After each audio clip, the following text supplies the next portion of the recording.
강원도 현안과 이슈를 짚어보는 시간입니다. 강원도 철원과 경기도 포천, 연천을 잇는 한탄강이 유네스코 세계지질공원으로 지정됐습니다. 세계 162번째, 국내에서는 제주도와 경북 청송, 전남 무등산에 이어서 네 번째로 유네스코 세계지질공원에 지정된 건데요.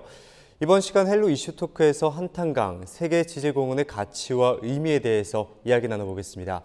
스튜디오에 대통령 직속 국가균형발전위원이신 이기훈 한림대학교 교수, 김창환 교수 나와 계십니다. 안녕하십니까? 네, 안녕하세요. 네, 안녕하십니까? 네, 참 반가운 소식이 들렸습니다. 한탄강 일원이 전 세계에서 148호, 그리고 우리나라에서는 4호, 도내에서는 1호 유네스코 세계지질공원으로 등재가 됐는데, 먼저 이 유네스코 세계지질공원이란 것이 무엇인지 짚고 넘어가야 할 것 같은데요. 네. 교수님께서 먼저 말씀을 좀 해주실까요? 지질공원의 개념은 1990년대 중반 유럽에서 지질학적으로 중요한 지역의 가치를 보존하고 증대시키고자 하는 그런 필요에 의해서 대두가 되었고요. 네. 2000년 유럽 지질공원 네트워크가 결성된 이후 2004년에 유네스코가 지원하는 세계 지질공원 네트워크가 출범하면서 차츰 일반인들에게 알려지게 되었습니다. 유네스코는 지질공원을 정의하기를 지질학적으로 특별히 중요하거나 희귀하거나 혹은 미적인 매력을 지닌 하나 이상의 사이트로서 생태적, 역사적, 고고학적 그리고 문화적인 유산을 포함하고 있어서 보존하면서 교육, 관광으로 현지의 경제적 발전을 자극할 수 있는 곳, 이렇게 정의를 하고 있습니다. 네. 우리나라에서는 이제 제주도가 2010년 제4차 세계지질공원 네트워크에서 국내 최초로 세계지질공원으로 등재가 됐었고요. 네. 이후 우리나라의 국가지질공원 제도가 2011년도에 자연공원법을 개정하면서 도입이 됩니다. 이로써 이제 지질유산의 보전과 현명한 이용이라는 국제적 흐름에 이제 동참하게 된 건데, 2012년에 국가 예산을 확보해서 제주도 그리고 울릉도와 독도를 국가지질공원으로 인증을 합니다.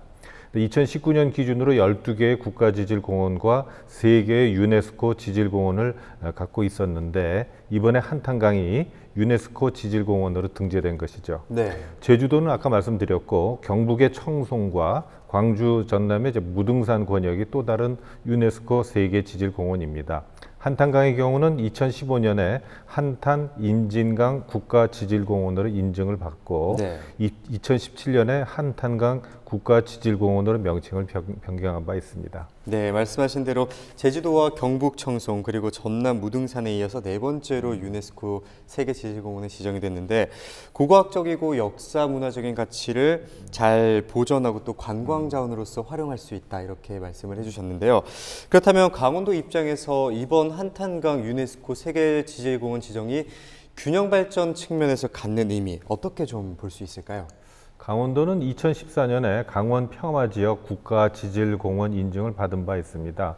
그리고 한반도 중부 DMZ 인접지역의 지질 그리고 지형적 유산이 지질공원의 그 기본 이념에 비추어 볼 때 매우 우수한 데다, 네. 접경 지역이 의미하는 그 갈등과 충돌에서 평화지역으로 이게 변화하기 위한 그런 움직임이 담겨 있다고 보고 있는 거죠. 네. 우리가 흔히 접경지역이라고 부르던 곳이죠. 2017년에는 강원 고생대 국가지질공원 인증을 또 받게 됩니다. 이곳은 태백, 영월, 평창, 정선 일대로서 21개의 지질 명소가 포함되어 있습니다. 네. 대표적인 트레일로는 이제 한반도 지형길 지오 트레일이나 구문소의 이제 구하도길 지오 트레일이 이제 대표적입니다. 그리고 이제 설악산 생물권 보전 지역 지정, 그다음에 인제 RCE의 지정, 그리고 강원 생태평화지역 생물권 보전지역 등재에서 알 수 있다시피, 네. 강원도의 자연 생태 환경이 매우 우수하다는 것을 국제적으로 인정받은 것인데, 거기에 이제 한탄강이 이제 추가됨으로써 산이면 산, 강이면 강, 강원도 생태 자연의 우수성과 지질학적 가치를 세계 만방에 알린 것입니다. 지역별로는 특화 발전한다는 것이 참여정부 시절 국가균형 발전의 목표였는데, 강원도의 특성이 무엇인가를 잘 보여주는 것이라고 할 수 있습니다. 네. 국제적으로 인정받는 우수한 생태 자연 환경과 지질학적 가치를 보유하고 있는 것이 바로 강원도입니다. 네. 한탄강이 갖는 국가 균형 발전 측면에서 봤을 때 의미를 말씀을 해주셨는데 이제 교수님께 질문을 드리도록 하겠습니다. 세계 44개국에서 162번째, 국내에서는 4번째로 유네스코 세계 지질공원에 지정된 이 한탄강에 대해서 조금 더 자세하게 알아볼 필요가 있을 것 같은데요. 사실 세계 유산급 한탄강이라는 주장은 이전부터 쭉 있어 왔습니다. 그렇기 때문에 더 의미가 있는 것 같은데요.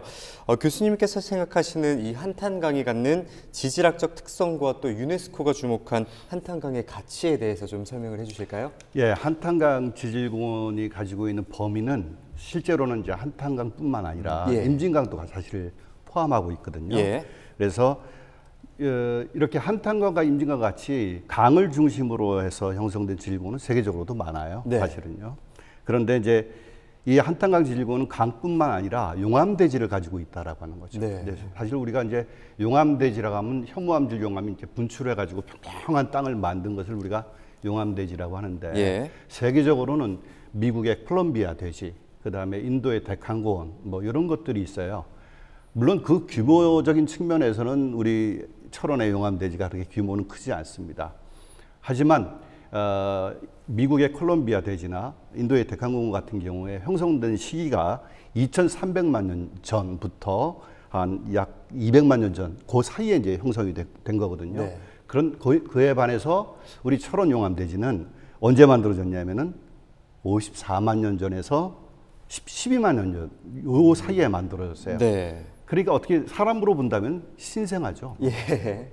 그러니까 굉장히 최근에 만들어진 그런 땅이라고 하는 거죠. 그 최근에 만들어진 땅에 원래 흘렀던 한탄강이 다시 흐르게 되는 거예요. 다시 흐르면서 새롭게 어떤 그 강에 의해서 새로운 조각품이 만들어지게 된 거죠. 그게 지금 현재 철원의 모습이고 또 연천의 모습이고 포천의 모습이에요. 그래서 내륙 지역에 이렇게 용암대지가 형성돼 있고 최근에 어떤 강의 조각품으로 만들어진 지금 침식작용에 의해서 만들어진 새로운 어떤 지형들이 전 세계에서도 좀 보기 드문 그런 가치를 가지고 있어요. 그래서 우리가 보통 이렇게 화산지형 가면 우리나라에서도 우리 화산지형 어디? 제주도? 울릉도? 독도? 이런 얘기를 많이 하잖아요. 근데 거기 가면 우리가 주상절리 보거든요. 멋있다 이렇게 얘기하는데 그런 주상절리가 만들어진 이유가 뭐냐면은 현무암질 용암이 물하고 만나면서 급격하게 식어야 돼요. 그래야 주상절리가 만들어지는데 그러니까 제주도나 울릉도나 독도나 바다가 있으니까 가능한 거겠죠. 그런데 그런 주상절리를 내륙에서도 볼 수 있다라고 하는 데가 바로 이 철원이에요. 그럼 왜 내륙에서 주상절리를 볼 수 있을까요? 그게 특성이 있는 거죠. 그래서 전 세계적으로 내륙 지역에 이렇게 주상절리가 이렇게 군락을 이루고 있는 지역이 거의 드뭅니다. 아마 그런 것이 우리 철원 한탄강 지질공원이 전 세계적으로 인정받는 그런 계기가 되지 않았을까라고 생각을 합니다. 설명만 들어도 이렇게 자연스럽게 빠져들어가게 되는 것 같은데 말씀하신 대로 가치가 있는 이유가 54만 년 전에 형성이 됐고 또 보기 드물게 내륙 지역에 형성된 현무암 주상절리가 형성이 됐다. 또 그 이후에 또 이제 강이 만들어 놓은 또 새로운 조각품들이 여러 곳에 이제 분포를 하고 있다라고 하는 거죠. 그렇다면 또 이제 이 한탄강이 유네스코 세계 지질공원으로 지정되기까지 강원도와 또 경기도의 협력과 협심, 노력이 있었다고 들었는데요. 구체적으로 어떤 과정을 거쳐서 지정이 됐는지 한번 말씀을 해주실까요? 사실 이제 지질공원이라는 말이 우리나라에 정착하기 전인 이명박 정부 시절부터 사실은 이 연계협력 사업에 대한 아이디어가 있었습니다. 사실 이제 그 이명박 정부 시절에 이제 그 광역경제권 연계협력 사업이라고 하는 이제 정부 프로젝트가 있었어요. 제가 DMZ에 대한 연구를 이제 하면서 이 접경 지역이 발전해야 DMZ가 잘 보존될 수 있다라고 하는 생각을 했는데 그 과정에서 그럼 접경 지역에다가 어떤 선물을 드려야 DMZ를 보존할 수 있을까라는 고민을 하다가 당시 이제 유럽에서 유행이었던 그러니까 1990년대 후반이었죠. 그때 유행했던 이 지오파크라고 하는 그런 프로그램이 있어서 이런 브랜드를 좀 가져오면 접경 지역이 좀 발전할 수 있겠다. 그런데 그런 접경 지역에 지형 지질적인 요소들이 상당히 있으니까 이거랑 결합을 해가지고 DMZ를 평화의 상징으로 좀 만들었으면 좋겠다라고 해서 강원도 우리 철원 하천 양구 이제 고성 5개 군하고 경기도 연천하고 묶어서 DMZ 피스 지오파크라고 하는 이름을 제가 만들었어요. 제 나름대로. 그래서 경제권 연계 협력 사업에 제가 신청을 했는데 경기도는 우리는 안 한다 이렇게 얘기를 하더라고요. 그래서 경기도는 빠지고 강원도 5개군만 가지고 그 사업을 시작을 해서 현재의 어떤 강원 평화 지역 지질공원으로 이제 탄생을 하게 된 거죠. 그 이후에 이제 정부에서 광역 자치단체끼리 어떤 상생 협력이라고 하는 프로그램들이 이제 활성화되면서 경기도하고 그다음에 강원도하고 예. 상생할 수 있는 방법이 뭐가 있을까? 구체적인 사례들을 찾다 보니까 아무래도 지리적인 어떤 그런 물리적인 거리에서 가까이 있는 연천하고 철원하고 공통점을 가지고 있어요. 그 공통점이 바로 뭐냐면 한탄강이라고 하는 같은 유역권에 있는 거예요. 그러면 한탄강이라고 하는 그 유역권에서 뭔가를 좀 찾아내면 되겠다 네. 생각을 해가지고 연천과 그다음에 철원, 그다음 포천을 서로 연결시키는 상생 협력 프로그램을 이제 시작을 하게 된 거죠. 그래서 이제 그렇게 하려고 하다 보니까 철원은 광원 평화 지역에 묶여 있었고, 그다음에 연천하고 포천은 한탄 임진강 지질공원으로 묶여 있었어요. 네. 그래서 이 두 개를 합쳐서 철원은 강원도에서 빠져나오고 경기도는 두 개가 묶여져서 한탄강 지질공원이라고 하는 그런 이름으로 탄생을 하게 된 거죠. 그 이후에 세계적인 가치가 있다라고 하는 것이 학자들 사이에서 이제 얘기해서 그럼 유네스코에 우리가 등재하는 그런 작업을 하자 해서 많은 분들의 노력에 의해서 이제 탄생을 하게 된 거죠. 아주 반가운 얘기입니다. 네, 아주 호재가 아닐 수가 없는데 또 말씀하신 대로 그동안은 이 한탄강이 세계 지자체를 아우르는 강이다 이렇게 알려져 있긴 했지만 가치에 대해서는 사실 모르는 분들이 많은데요. 이 가치에 대해서도 한번 짚어보고 가야 할 것 같습니다. 유네스코가 인정한 한탄강의 가치를 이끌어내기 위한 효과적인 활용 방법에 대해서도 한번 짚어주실까요? 그 한탄강의 가치라고 하는 것은 아까 이제 제가 말씀드렸듯이 이게 북한에서 내려오는 강이잖아요. 예. 그리고 임진강, 그 한탄강은 사실은 임진강의 지류거든요. 네. 그 임진강도 북한에서 내려오는 어떻게 보면 국제하천이에요. 국제하천이라는 말을 쓰는 게 좀 어불성설이긴 하지만 자 그러다 보니까 북한하고 연관된 이 강이 뿌려낸 그 주변 지역에 살고 있는 땅에 대한 가치가 이제 높아져야 되겠죠. 이 강에 대한 가치보다는 그 주변 지역에 대한 가치를 우리가 상승시키는 그런 일들을 우리가 앞으로 해야 된다고 저는 생각을 해요. 지오파크의 개념이라고 하는 것 자체가 본질이 뭐냐면은 누구를 위한 공원이냐. 우리의 타이틀에서는 지질공원이라고 하는 타이틀이 들어가 있어요. 그럼 우리 일반인들이 생각할 때는 단순한 저기서 지질? 우리가 알고 있는 지질은 돌멩이? 뭐 이 정도 굉장히 어렵게 우리한테 다가올 수 있다라고 하는 거죠. 근데 사실은 이 지질공원이 이제 우리는 말로 번역되기 이전에 원래 이름이 뭐냐면요. 유럽에서 탄생을 한 거잖아요. 원래 이름 지오파크예요. 지오라고 하는 말은 무슨 말이냐면은 우리 땅의 여신이 가이아에서 나온 말이거든요. 땅 전체를 얘기하는 거예요. 그러면 땅에서 우리 인간이 땅을 밟고 살아가고 있는데 그럼 인간이 땅하고 어떤 관계를 맺고 있느냐? 그럼 땅에서 농사도 짓고 거기서 나오는 음식도 먹고 하는 그런 여러 가지 일들이 벌어지면서 거기서 문화가 탄생을 하고 역사가 창출되고 하는 그런 일들이 땅하고 어떤 관련이 있지? 왜 하필이면 그 지역에서 그런 일들이 벌어졌을까? 이런 궁금증을 해결해 주는 데가 바로 지오파크예요. 그래서 철원 지역에서 바로 우리가 한탄강이 빚어놓은 여러 가지 문화들이 있어요. 가령 예를 들면 연천 같은 경우에는 전곡리 선사 유적지 같은 경우는 그 강 때문에 바로 그런 문화가 탄생을 했고 세계 어떤 애슐리안 석기 문화가 탄생을 했고 그 다음에 잘 아시다시피 철원 같은 건 태봉 국도성지가 있잖아요. 그게 한탄강 때문에 만들어진 거고. 그리고 요즘 여러분 많이 아시겠지만 우리 쌀 중에서 제일 유명한 게 뭐예요? 철원 오댐이 아닙니까? 그 철원 오댐이라고 하는 것이 그냥 탄생한 게 아니거든요. 바로 한탄강이라고 하는 강이 있었기 때문에 철원 오댐이가 탄생을 했다라고 하는 거예요. 이런 스토리를 우리는 만들어내야 되는 거죠. 그래서 철원에 오면 한탄강 때문에 이런 여러 가지 일들이 벌어졌으니까 우리 여기서 좀 즐기고 체험하고 다시 한번 더 우리가 방문을 해야겠다. 이런 생각을 가지게끔 만들어주면은 그 철원 지역 주민들은 어떻게 하겠어요?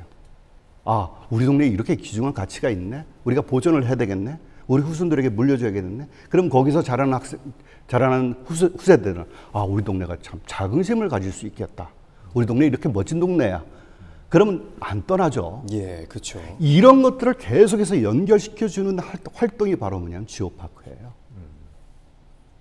이게 이제 이론적인 얘기죠.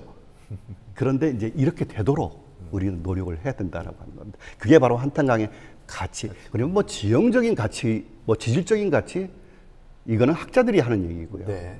주민들이 이런 가치를 우리 동네는 이렇게 중요한 게 있어. 그리고 그렇기 때문에 우리는 이렇게 살아왔어. 앞으로도 이렇게 살아갈 거야. 라고 하는 그런 비전을 제시해 주는 게 바로 이번 세계지질공원이 되면서 그런 비전들이 더 나오지 않았나 이렇게 생각을 합니다. 네, 말씀하신 대로 한탄강이라는 가치를 좀 자원 활용으로 이용해서 주민들의 자긍심까지 고취할 수 있는 그렇죠. 지오파크에 대해서 말씀을 해주셨는데요. 또 이번 한탄강 유네스코 세계지질공원 지정이 강원도에는 또 어떤 영향과 변화를 가져올 거라고 교수님께서 생각하십니까? 우리 김 교수님 말씀하셨던 대로 그게 이제 지역 주민들의 인식 전환, 거기에 이제 큰 기여를 해야 되는 거죠. 예. 단순히 이제 이름에서 좀 우리가 어렵게 생각하는 지질공원이 아니라 사실 지오파크로서 아까도 제가 그 유네스코에서 실제로 정의할 때는 그 생태적, 역사적, 고고학적, 그래서 문화적인 유산을 포함해서 그래서 교육과 관광의 기여, 그러면서 결국 그 결실이 주민들한테는 경제적인 발전을 자극하는 그런 영향으로 갈 수 있겠다는. 그래서 우리가 이렇게 우수한 자원을 갖고 있음으로써 앞으로 정말 잘 살 수 있겠구나 하는 그 미래에 대한 꿈을 우리 주민들이 갖게 되는 그런 계기가 될 수 있을 것입니다. 네, 또 요즘에 코로나19로 많이 힘든 상황인데 좀 접경 지역의 희망이 될 수 있는 그런 자원으로도 활용할 수 있을 것 같은데요. 또 이후에 세계지질공원 지정 이후에 한탄강의 가치를 보존과 또 전승을 위해서 앞으로의 강원도에게 요구되는 노력이 있다면 어떤 것들을 꼽을 수 있을까요? 보통 저희가 지질공원이라고 하면 어떤 바운더리를 가지고 있거든요. 범위를 가지고 있어요. 그 범위 안에서 명소들이 여러 개가 있어요. 예. 우리 한탄강 지질공원 같은 경우에는 이제 24개의 명소가 있거든요. 그 명소를 찾아가는 거예요. 그런 그 명소, 그 지질공원으로 되어 있는 명소뿐만 아니라 이 한탄강 지질공원에는 또 다른 명소들이 굉장히 많거든요. 그런 또 다른 명소들하고 이거하고 어떻게 결합시킬 거냐, 어떤 스토리를 만들어서 사람들이 끌어낼 거냐, 이 작업을 좀 앞으로는 더 해야 돼요. 지금까지는 지질 명소에 대한 얘기만 해왔거든요. 근데 우리 철원 연천 일대는 아시다시피 DMZ와 관련된 여러 가지 얘기들이 많잖아요. 그쵸. DMZ와 관련된 유산들이 상당히 많이 있고, 아까도 말씀드렸지만 역사유산, 그 다음에 오대미와 같은 문화유산, 음식문화유산 이런 것들도 상당히 많다는 얘기죠. 이것들을 결합시키는 작업을 해야 되는데 문제는 뭐냐면요. 우리 강원도예요. 이 강원도에는 이 한탄강 지질공원뿐만 아니라 강원평화지역 지질공원도 있고, 아까 우리 이기영 교수님 말씀하셨지만 강원 고생대 지질공원도 있어요. 네. 3개의 지질공원이 있어요. 네. 그런데 이거를 관할하는 부서가 강원도청의 녹색국이거든요. 그 녹색국에서 이거를 담당하는 직원은 지질 전문가 한 사람만 있어요. 이 한 사람이 3지역을 다 관장을 해요. 물론 그 강원 평화 지역이나 강원 고생대 같은 경우에는 한 사람의 또 전문가가 또 있긴 있어요. 사람이 너무나 부족한 거죠. 어떻게 핸들링 할 수 있겠어요. 그래서 강원도청 환경관련부서의 전문 인력 한 사람만 가지고 강원도 전체 지오파크를 관장한다라고 하는 사실은 어불성설이죠. 그리고 그분들은 지질 전공자들이에요. 그러니까 이걸 지질 명소를 가지고 어떻게 활용시킬 수 있냐고 하는 아이디어가 별로 없다라고 하는 거죠. 그러면 또 다른 어떤 분야, 좀 종합할 수 있는 그런 분야의 사람들을 좀 더 채용을 해서 이걸 활성화시키는 강원도의 어떤 노력이 필요하지 않겠나 이렇게 생각을 하고 있습니다. 네, 그리고 끝으로 이제 한탄강 유네스코 세계지질공원과 관련해서 강원도와 도민 여러분들께 한 말씀 해주실까요, 교수님? 강원도의 우리 그 우수한 자연 생태 환경 그리고 지질학적 가치에 대해서 자부심을 좀 느껴주십시오. 네. 접경지역이라는 이름으로 또는 폐광지역이라는 이름으로 소외되어 왔지만 국제적으로 인정받는 우수한 가치를 가진 곳이고 생태 자연 환경 또한 국제적으로 인정받는 우수한 지역의 주민이라는 자긍심을 가지고 어떻게 더 잘 보존하고 활용할 것인지 함께 공부하고 실천하는 가운데 코로나 위기를 극복하고 보다 나은 삶이 펼쳐질 것으로 확신합니다. 네, 또 이번 계기를 바탕으로 앞으로 한탄강이 한국을 대표하는 명소가 될 수 있기를 바랍니다. 네, 충분히 그럴 거라고 생각합니다. 네, 오늘은 이기원 한림대학교 교수와 김창환 강원대 지리학과 교수와 함께 이야기 나눠봤습니다. 오늘 두 분 말씀 고맙습니다. 네, 고맙습니다. 감사합니다.